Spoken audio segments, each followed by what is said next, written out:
구약에서 처음 앞에 나온 5개의 성경은 우리가 토라라고 해서 모세오경이라고 말합니다.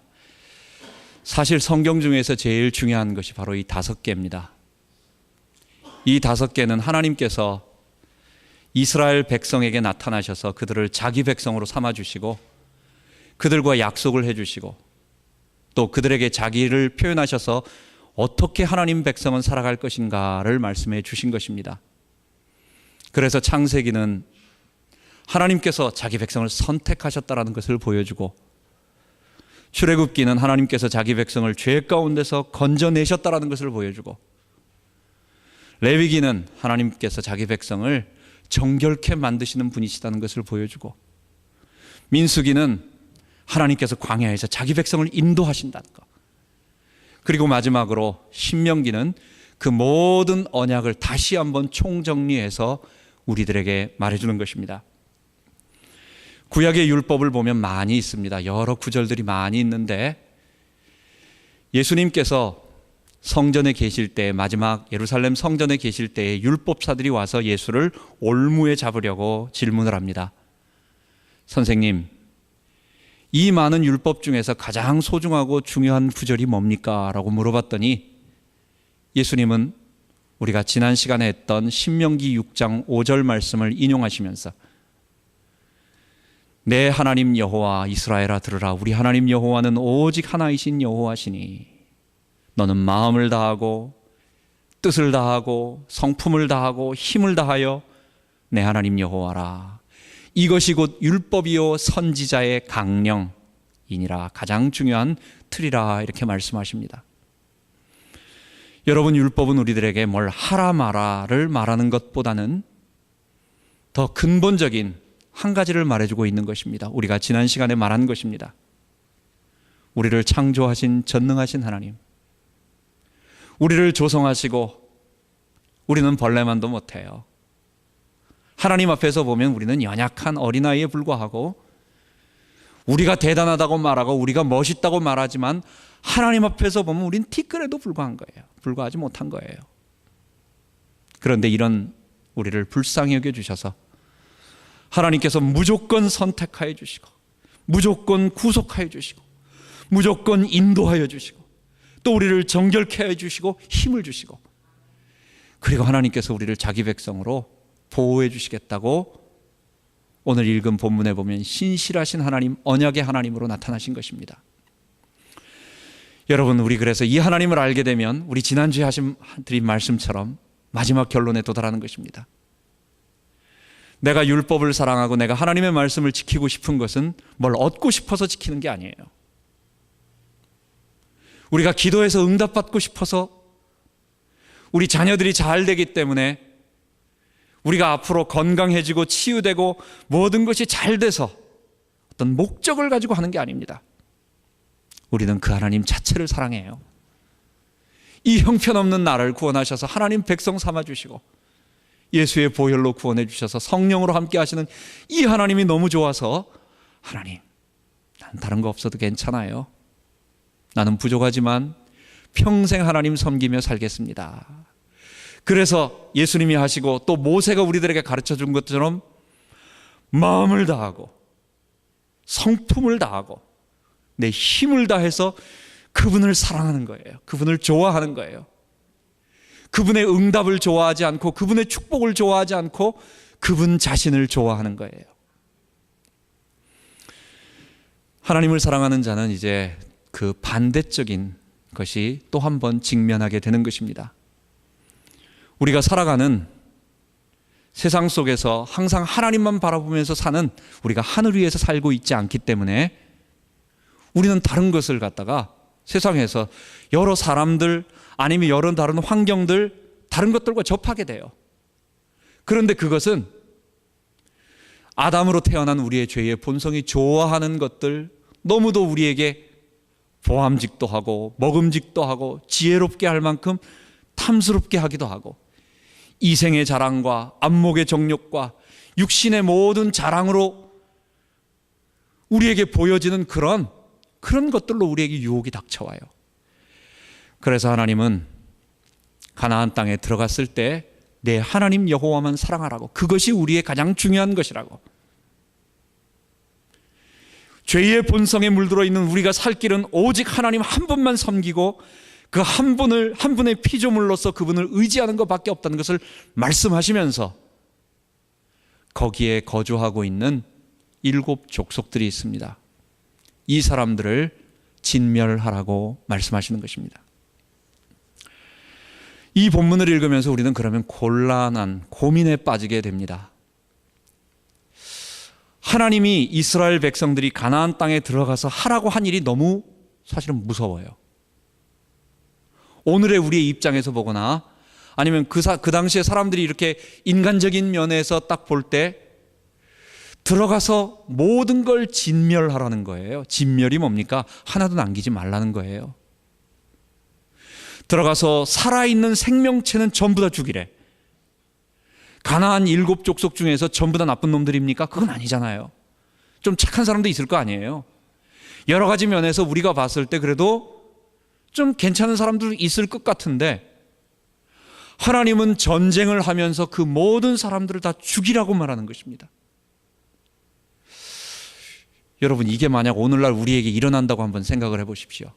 전쟁을 통해 가지고 어떤 민족이 다른 나라를 쳐들어가서 그 지역에 있는 국가의 민족들을 모조리 진멸한다고 한번 생각을 해보세요. 이런 끔찍한 일이 정말 성경이 말하고 있는 겁니까? 하나님이 도대체 이건 무슨 의미입니까? 만약에 그런 식으로 했다고 되면 어떻게 되겠어요? 전쟁 포로로요. 전범으로 잡히게 되는 것입니다. 이런 끔찍한 일이 불과 한 20년 전에 있었죠. 보스니아라고 해서 유고슬라비아가 멸망되고 나서 분열되고 나서 유고슬라비아가 3개의 나라로 민족으로 흩어지게 됩니다. 그 중에 한 파트인 보스니아라고 하는 이슬람 종족의 이 사람들이 이슬람을 믿는 사람들이에요. 보스니아족을 같은 유고 연방의 다른 한 파트인 세르비아계가 들어가 가지고 이 사람들은 기독교 계통입니다. 그리스 정교 캐톨릭을 믿는 사람들이에요. 단지 그들이 얼마 전까지만 해도 같은 나라였거든요. 근데 그들이 무슬림이라고 이슬람을 믿는다고 해가지고 들어가서 여러분 아시는 밀로셰비치와 물라비치인가 이 두 사람이 완전히 그 민족 인종을 청소해서 이게 1992년도 얘기입니다. 여러분 이걸 용인할 수 있는 겁니까? 그러니까 이 가나안 진멸 전쟁은 이스라엘 민족 입장에서 봤을 때는 뭐 그냥 인정이 된다고 하지만 객관적으로 보면 좀 이해할 수가 없는 부분이에요. 그러기도 하고 또 이것을 읽는 또 가나안 진멸 전쟁뿐만 아니라 여리고를 무너뜨리기도 하고 아말렉 전쟁 그리고 신명기 31장에 나오는 미디안 진멸 전쟁 또 이런 여러 가지 것들을 한번 볼 때 야, 하나님은 이렇게 끔찍한 하나님인가 라는 오해를 우리 크리스찬 스스로도 좀 느끼게 되고 또 다른 사람이 우리를 공격하는 좀 어려운 신학적인 난제이기도 합니다. 지금 우리가 신명기 7장을 읽으면서 이것은 앞으로 여호수아까지만 하고 그 다음에 신약으로 넘어갈 것입니다.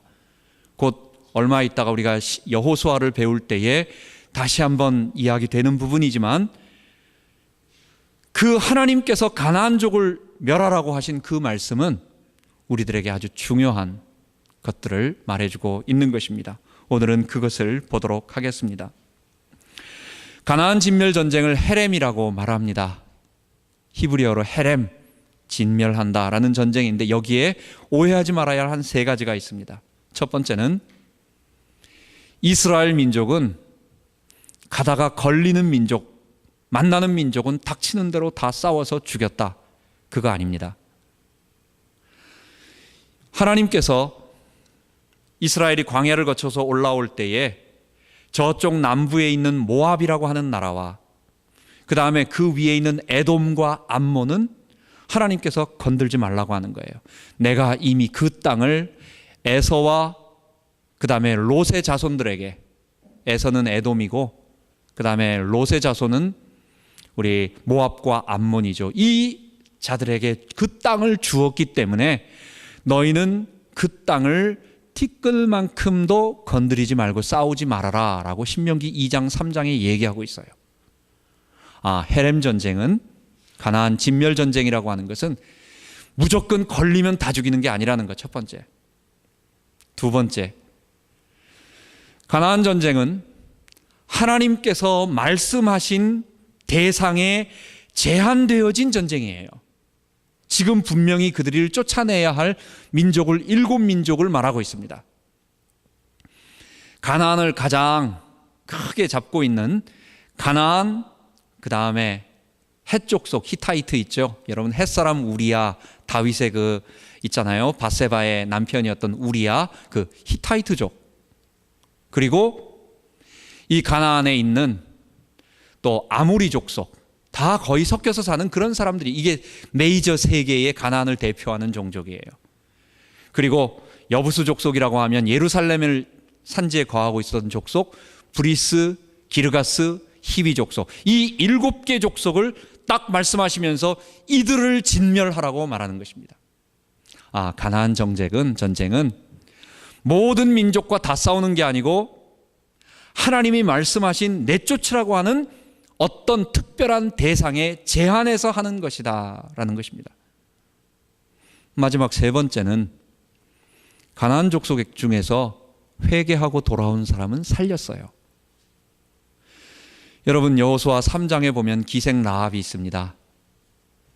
기생 라합은 가나안 정탐꾼, 원래 그곳에 살고 있었던, 여리고성에 살고 있었던 그 사람은 하나님의 백성이 아니에요. 그런데 하나님의 말씀을 듣고 하나님께서 이스라엘을 가나안 땅에 들이게 하실 거다라고 하는 그 이야기들을 듣고 그것을 믿음으로 받아들여서, 그래서 믿음이라고 말하는 거예요. 기생 라합이 믿음으로 정탐꾼을 숨겼다라고 말하는 거예요. 그리고 자기는 가나안 족속과 달리 여리고 사람들과 다르게 하나님을 섬기겠습니다 했더니 기생 라합과 그 다음에 그의 가족들은 모두 살리게 된 것입니다. 뿐만 아니라 기브온 사람이 있어요. 기브아 사람, 기브온 사람들이 있어요. 이 사람들이 히비 사람, 또는 넓게 말하면 아모리 사람이라고 말합니다. 이 사람들은 자기들이 죽게 생겼으니까 안 되겠다 해가지고 조금 트릭을 썼어요.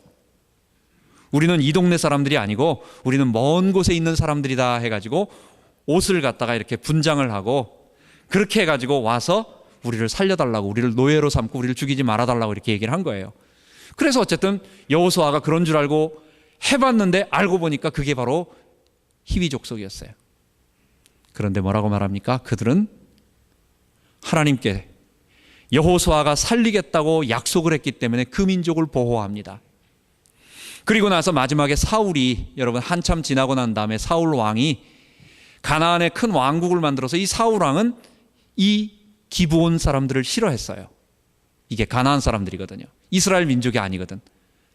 그래가지고 그 사람들을 죽였는데 하나님께서 너가 왜 회개하고 돌아온 이 기브온 사람들을 죽였느냐라고 말씀하시면서 이스라엘에 3년 동안 기근을 내립니다. 그 기근이 어떻게 그치느냐?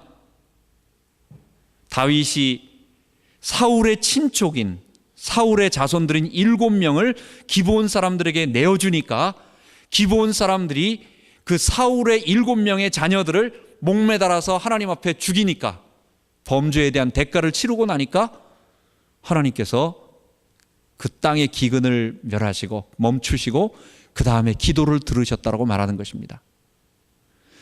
여러분, 가나안 진멸 전쟁에 대한 3가지를 우리 다시 한번 알아야 되겠습니다. 걸리는 대로 다 죽이는 무차별한 전쟁이 아니고, 성경에 말하 있는 것처럼 살아있는 모든 것을 다 죽이고 어린아이까지 죽이고 젖먹이까지 죽이고 남자건 여자건 군인이건 누구건 다 죽이는 전쟁은 모든 사람에게 다 하는 게 아니에요. 하나님이 특별하게 하라고 한 어떤 사람들에 대해서 제한적으로 한다는 것, 그리고 회개하고 돌아오면 그들을 살리는 일이 있었다라는 것입니다. 그렇다고 한다면 우리 큰 두 번째로 하나님께서 가나안을 진멸하라고 하신 이유가 있습니다. 가나안 진멸 전쟁은, 이거는 죄에 대한 대가입니다. 하나님의 징벌인 것입니다. 여러분, 우리가 처음에 성경을 배울 때 창세기 9장에 보면 노아가 방주에서 나온 다음에 포도 농사를 짓고 포도로 말미암아 포도주를 만들어서 마시고 나서 취해가지고 옷을 다 벗고 그리고 드러놓는 장면이 나옵니다. 여러분 좀 이상하지 않으세요? 모세가 노아가 살았던 당시에 수많은 일이 있었을 텐데, 그잖아요. 홍수 이후에 노아가 방주에서 나온 다음에 죽기 전까지, 죽을 때까지 1, 2년이 아니죠. 그 기간 동안 많은 일들이 있는데 다른 거 다 이야기하지 않고 그 사건 하나를 얘기하는 거예요. 노아가 잘못해가지고 술 취해가지고 옷을 벗고 다 드러놓 있으니까 그 막내 아들 함이 와서 아버지를 비난하고 조롱하고 웃는 것입니다. 다른 형들은 아버지의 수치를 가리우겠다고 해서 했는데 이 막내는 함은 그 아버지를 조롱하면서 말이에요. 막 그렇게 어떻게 하나님께 기도하던 사람이 이 모양이 됐냐는 식으로, 아니면 아버지의 부끄러움, 그 부끄러움이 뭔지 알잖아요. 그 부끄러움을 온 동네방네 떠들어다니면서 막 이렇게 얘기를 하는 거예요. 노아가 깨고 나서 얘기합니다. 재밌는 것은 노아가 거기서 함을 저주하지 않고 함의 아들 가나안을 저주하는 것입니다. 노아가 술이 깨어 그 작은 아들이 자기에게 행한 일을 알고 이에 가로되, 작은 아들이 누굽니까? 함이에요. 함이 잘못했는데 바로 뭘 얘기하느냐? 가나안을 얘기하는 거예요. 가나안은 누굽니까? 함의 아들인 것입니다. 가나안은 저주를 받아 그 형제들의 종들의 종이 되기를 원하노라 하면서 함의 잘못을 이야기하지 않고, 함은 저주를 받아 얘기하지 않고 가나안을 얘기하고 있어요. 지금 이건 뭘 얘기하는 것입니까? 모세는 가나안 땅에 살고 있는 이 가나안 족속들의, 이 가나안은, 함의 아들 가나안은 그 다음에 또 아들을 낳는데 지금 나오고 있는 여부수 족속, 헷 족속 다 가나안의 아들들입니다. 그래서 함의 아들은 구스와 미스라임과 붓과 가나안이요, 가나안은 장자 시돈과 헷을 낳고 또 여부수 족속과 아모리 족속과 기르가스 족속과 히위 족속의 조상을 낳았더니, 지금 무슨 얘기입니까? 함의 아들 가나안의 이 자손들이 바로 가나안 7족들이라고 얘기하는 것입니다. 모세는 가나안족의 범죄를 이미 노아와 연관되어서 그것을 뭔가를 말하고 있는 것입니다. 두 번째로 이스라엘 백성이 애굽 400년 동안 기거하는 이유가 있습니다. 하나님께서는 창세기 15장에 이스라엘 백성을 가나안 땅에 내가 다시 돌이킬 때인데 먼저 애굽에 내려가서 너희들이 400년 동안 있을 것이다. 여러분, 우리나라가 몇 년이었습니까? 36년, 35년이죠. 경술국치 1910년에서 그저 45년이니까 거의 뭐 그렇습니다. 이 35년 일본 치하에 있는 것만 해도 엄청난 그거예요. 우리나라는 그래서 말이, 일본 말이 많이 있잖아요. 뭐 와리바시부터 시작해가지고 뭐 벤또부터 덴푸라 뭐 이런 거 많이 있잖아요. 근데 400년 동안, 조선왕조 500년, 조선왕조처럼 400년 동안을 이스라엘 백성이 애굽에서 종살이 하겠다는 거예요. 하나님께서 이유를 말씀해 주십니다. 그 이유는 레위기 출애굽 창세기 15장에 보면 아직 가나안 땅에, 즉 아모리 족속 대표로 말하는 것입니다.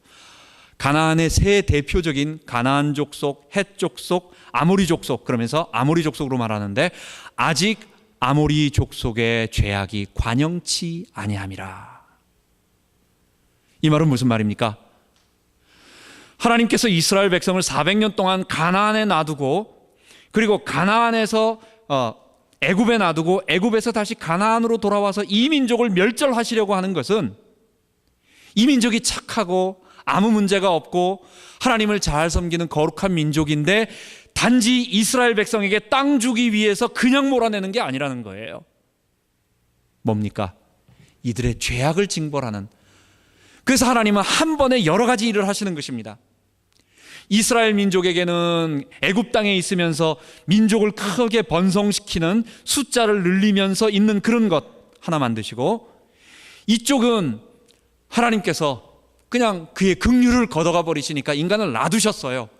여러분, 하나님이 죄를 막 줌으로 말미암아 인간들이 타락하는 게 아니에요. 하나님이 그냥 내버려 두시는 것입니다.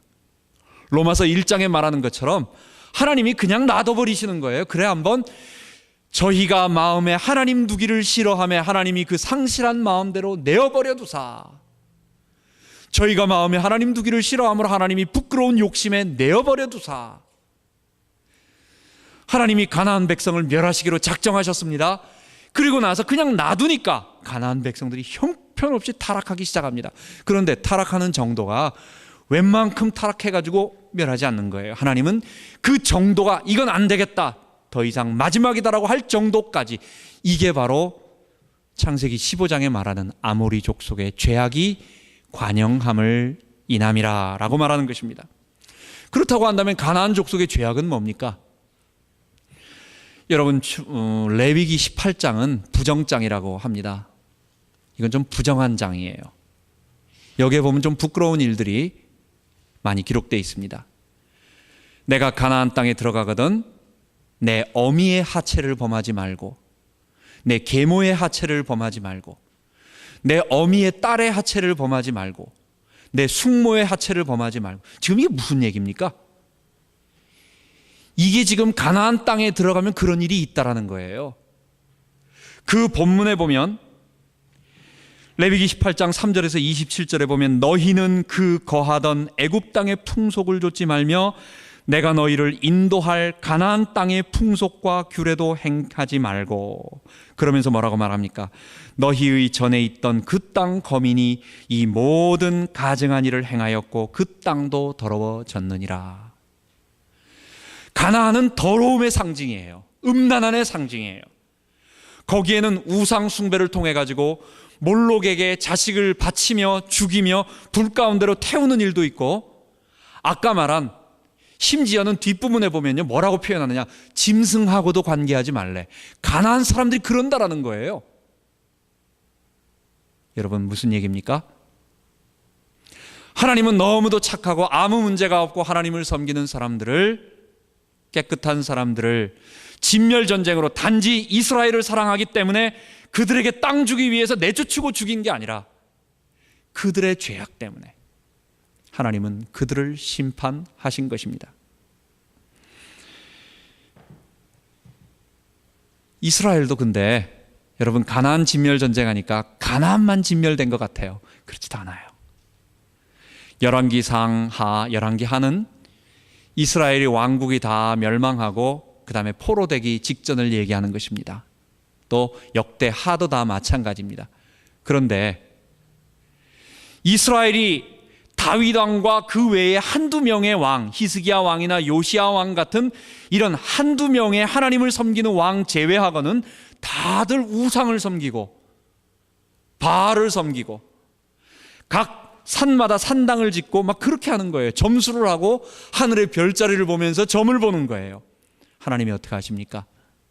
이스라엘 진멸전쟁을 하시는 것입니다. 이제는 자세가 바뀌었어요. 가나안 땅에 거하고 있던 이 거민들을 이스라엘이 쫓아내는 것이 아니라 가나안에 거하고 있는 이스라엘 민족을 아수르와 바벨론이 하나님의 거룩한 전쟁의 도구가 되어서 이스라엘을 내어쫓는 거예요. 뭐 때문입니까? 이스라엘의 죄 때문에. 여러분, 그래서 우리가 정리를 해야 되겠습니다. 가나안 진멸 전쟁은 하나님께서 이스라엘 한 나라를 너무 편애해가지고 그 민족만 사랑해가지고 다른 민족은 쳐다보지도 않고 전부 다 멸해버리는 그런 잔혹한 전쟁이 아니라, 우리 하나님은 그런 분이 아니에요. 우리 하나님은 이스라엘 백성을 통해서 온 민족을 살리기를 원하는 열국의 아비라고 아브라함을 불렀습니다. 아브라함에게 하나님께서 말씀하신 게 너로 이방의 빛을 삼겠다고 이사야서에 말했어요. 그리고 열방이 땅의 모든 족속이 너로 인하여 복을 받는다라고 말했고, 출애굽기에는 이스라엘을 제사장 나라라고 말하는 거예요. 제사장은 뭡니까? 제물을 가져오는 봉헌자들이 있기 때문에 제사장이 존재하는 거예요. 하나님 앞에 이 제물들을 가지고 온 사람들을 하나님께로 인도하는 그 중간의 역할을 한다라는 거예요. 하나님은 온 세계를 사랑하시고 모든 민족을 사랑하시는 하나님이지, 하나님은 이스라엘만 편애해서 나머지 민족들을 다 죽여버리는 그런 잔혹한 그런 하나님이 아니라는 것입니다. 무엇입니까? 가나안 진멸 전쟁은 무엇입니까? 바로 이것은 우리 죄에 대한 보응인 것입니다. 가나안은 내가 다른 사람에 대한 정복 전쟁 아니에요. 나를 이스라엘 백성으로 생각하고, 우리는 항상 영화를 볼 때 주인공이 막 총을 쏘잖아요. 그러면 이제 옆에서 엑스트라 같은 사람들이 막 총 맞아 죽어요. 요즘은 한 발 맞고 죽지도 않고 여러 발 맞고 막 이렇게 그냥 나가 떨어지면서 죽습니다. 근데 거기서 총 맞는 사람이 나라고 생각하시는 분 한 명이라도 있으세요? 영화나 TV의 모든 카메라의 앵글은 그 주인공에게 맞춰 있어요. 그래서 보는 사람은 다 주인공의 관점으로 보는 거예요. 그래서 나는 쏘는 사람이고 저 사람은 맞는 사람이지 내가 맞는 사람이 아니에요. 마찬가지로 성경을 읽으면서 우리는 나는 이스라엘, 나는 하나님의 사람, 그 다음에 가나안, 내 바깥에 있는 다른 사람들은 내가 진멸하고 내가 멸해버려도 돼야 될 그런 사람들이다. 여러분, 이거 아닙니다. 가나안 전쟁은 뭡니까? 나를 포함한 죄에 대한 하나님의 심판인 것입니다. 그래서 오늘 이 가나안 진멸 전쟁을, 헤렘 전쟁을 우리들에게 한번 적용해서 본다고 한다면, 가나안 진멸 전쟁은 정복 전쟁이 아니라 회복 전쟁입니다. 정복이라는 것은 뭡니까? 죽이고 없애고 무너뜨리는 것입니다. 지금 이스라엘은 지금 주변에 있는 아랍 나라들을 이 말과 똑같이 악으로 생각을 해서 그들을 무참하게 죽이고 그 다음에 내어 쫓는 것을 마치 가나안 진멸 전쟁으로 생각을 하고 있습니다. 그러나 예수 그리스도 오고 난 이후에 우리는 더 이상은 하나입니다. 없는 것입니다. 분리가 없는 것입니다. 예수님께서는 에베소서 2장에 보면 하나님과 사람 사이에 예수님께서 막힌 담을 다 허셨기 때문에, 그리고 히브리인과 헬라인, 유대인과 이방인 같은 모든 구속사적인 것도 다 중간에 막힌 담이 다 철폐되어 버렸어요. 이제는 더 이상 남자와 여자 성별의 차이도 없고 주인이냐 노예냐라고 하는 사회 신분의 차이도 없고, 이제는 아시아 사람이냐 아니면 인종적인 차이도 없어요. 우리는 다 그리스도 안에서 하나가 되는 거예요. 예수님 오시기 이전에 어떤 목표를 위해서 하나님이 정복전쟁을 허용하셨는지는 모르지만 이후부터 정복전쟁은 없는 것입니다.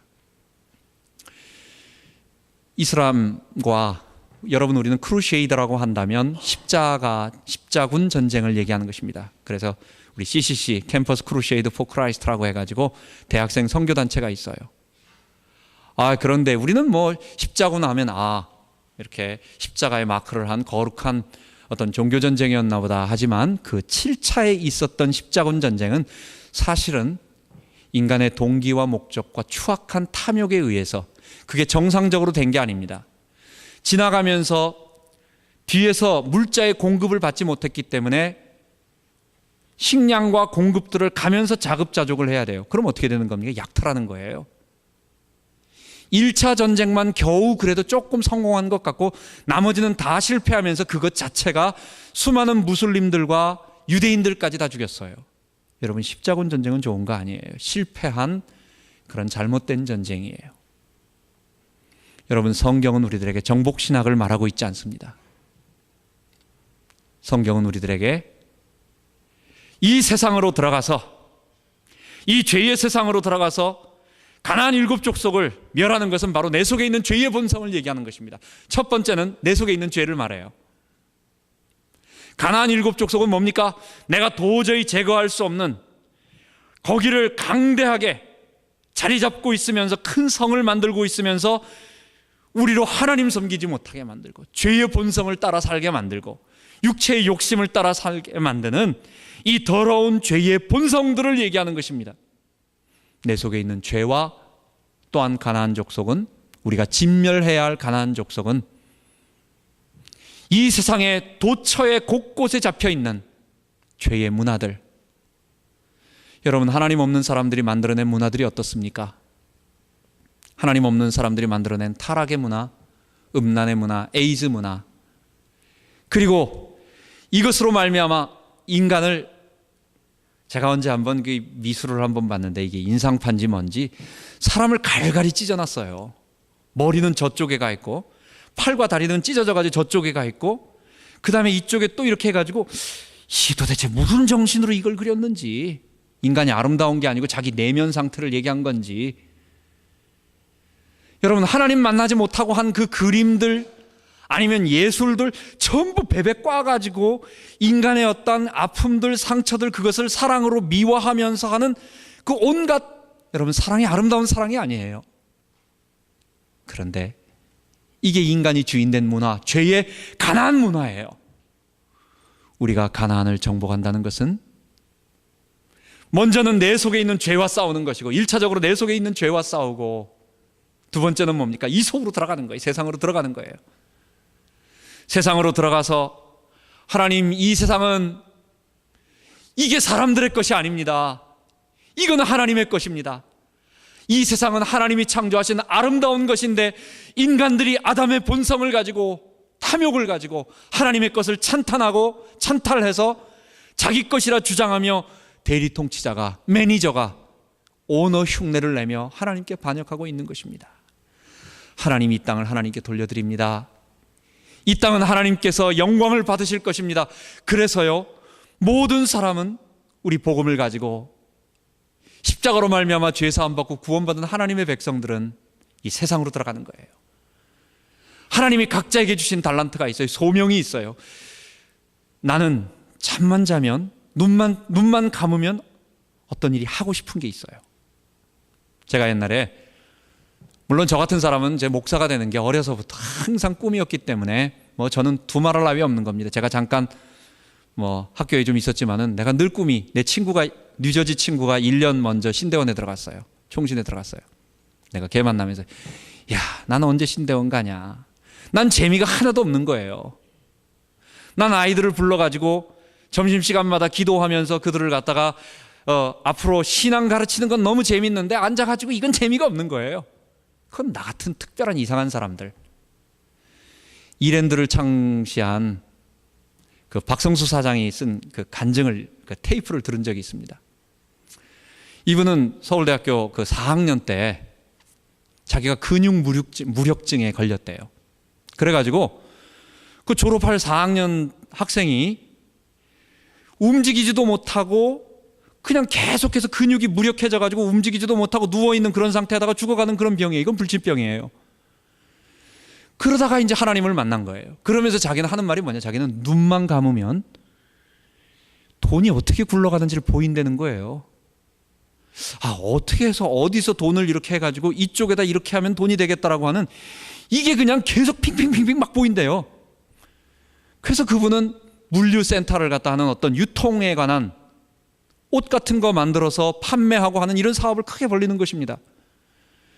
여러분, 어떤 사람은 돈 같은 건 관심 없는데 공부하는 쪽에 막 관심 가는 사람이 있어요. 공부도 모든 걸 다 공부하는 게 아니고 어떤 부분에 있어서 한 파트, 운동도 마찬가지입니다. 여러분, 공부만 잘한다고 되는 게 아니에요. 차범근 축구 선수가 막 축구골을 몰고 가다가 공을 놓고 나서 무릎 꿇고 한번 기도하면, 교수님이 주 예수를 믿으라 아니면은 어떤 목사님이 아무리 외치는 것보다 그 사람이 한번 딱 무릎 꿇고 기도하는 것 보고 애들이 나도 차범근 아저씨처럼 될래요 그러면서, 그리고 그분이 믿는 예수 믿겠다고 그러고 교회 나간다고 그러는 거예요. 무슨 얘기입니까? 우리 인생이 우리 속에 있는 이 가나안의 죄와 싸우며 그리스도의 성령을 의지해서 예수님 십자가 앞에 나와 그분의 주되심을 고백하고, 이 말의 반대편, 그늘진 면, 부정적인 면은 뭡니까? 내가 죄인임을 인정하는 거예요. 내가 죄인임을 고백하는 거예요. 나는 잘난 사람 아닙니다. 나는 주인 될 사람이 아닙니다. 나는 하나님을 섬겨야 할 피조물입니다 라고 고백하고, 이 고백을 회개라고 말하는 것입니다. 그리고 주님 앞에 나아가 날 위해 죽으신 그 예수님을 나의 주인으로, 나의 왕으로, 나의 하나님으로 모셔드리고, 그분이 내 안에 성령으로 이제는 함께 하셔서 나를 보호해 주시는 그 능력을 힘입어서 내 안에 있는 가나안의 죄악들과 싸우는 거예요. 이거는 지긋지긋한 것들이에요. 내 힘으로는 이길 수 없어요. 얼마나 수요가 많고 강대하고 얼마나 조직이 잘 돼 있는지 쫓아내도 힘든 거예요. 이걸 성령의 능력으로 싸워나가는 거예요. 뿐만 아니라 이것을 내 죄를 싸워 이길 뿐만 아니라, 그러니까 성결의 삶, 거룩으로 십자가 복음으로 우리가 변화를 받고, 그 다음에는 교회 안에만 있는 게 아닙니다. 우리는 교회 안에만 있는 게 아닙니다. 교회 밖으로 나가는 것입니다. 사람들에게 지탄을 받을 만한, 또는 성경이 말하는 죄라고 하는 파트만 아니라고 한다면, 하나님이 우리에게 주신 달란트 뭔지도 모르지만, 여러분, 어떤 사람은 부모님이 좋은 부모님을 만나서 어려서부터 부모님이 잘 키워가지고 교육을 잘 받게 해서 어떻게 해서 잘 갔어요. 어떤 사람은 부모님이 돈이 없어가지고 아무것도 없이 그래가지고 공부도 어렵게 해가지고 겨우겨우 살았어요. 여러분 어떻게 할 겁니까? 괜찮은 거예요. 그냥 가는 거예요. 우리 하나님이 우리에게 주신 그 자체를 사랑하고, 좋은 부모 만나서 열심히 했으면, 어떤 하나님 부모의 배경을 가졌으면 그걸 배경으로 세상으로 나아가고, 좀 못했으면 하나님이 나를 아브라함으로 삼으셔서 내 아이들에게는 더 큰 축복을 주시리라 믿고 믿음으로 나아가며, 하나님이 내게 주신 기술과 달란트를 가지고 나아가는 거예요. 여러분, 가나안 정복은 정복이 아니라, 진멸이 아니라, 내 속에 죄와 싸우며 세상의 죄의 문화를 하나님 나라로 바꾸는 이 거룩한 회복의 전쟁인 것입니다. 이 예수 그리스도, 너무 좋으신 예수 그리스도, 우리를 위해 피 흘리신 예수 그리스도, 나를 사랑해서 아들 예수 그리스도를 보내신 그 하나님의 사랑, 그리고 지금도 나를 함께 하시며 성령으로 도와주시는 그 성령님의 능력을 의지해서 내 속에 있는 가나안 7족을 몰아내고, 그리고 세상에 이 하나님을 모르는 사람들에게 세상 문화를 하나님 나라로 바꾸는 이 문화 명령을 수여할 우리 모든 성도 되기 바랍니다. 기도합시다. 하나님 아버지, 오늘 가나안 진멸 전쟁의 의미를 말씀을 통해서 배우게 하시니 감사합니다. 이것은 정복 전쟁이 아닌, 내가 아닌 다른 사람을 무차별하게 정복해서 죽이고 피를 흘리는 것이 아니라, 내 속에 있는 죄의 본성들을 이기고, 그리고 세상의 죄의 문화들을 하나님 문화로, 살아있는 문화로, 생명의 문화로 바꾸는 일에 하나님, 우리가 나가는 그 회복 명령을, 문화 명령을 주심을 감사합니다. 우리 주님의 교회 모든 성도들 이 말씀을 통하여 하나님 세상을 변화시키는 하나님의 백성으로 살아가게 하여 주옵소서. 우리 주 예수 그리스도 이름으로 기도하옵나이다. 아멘.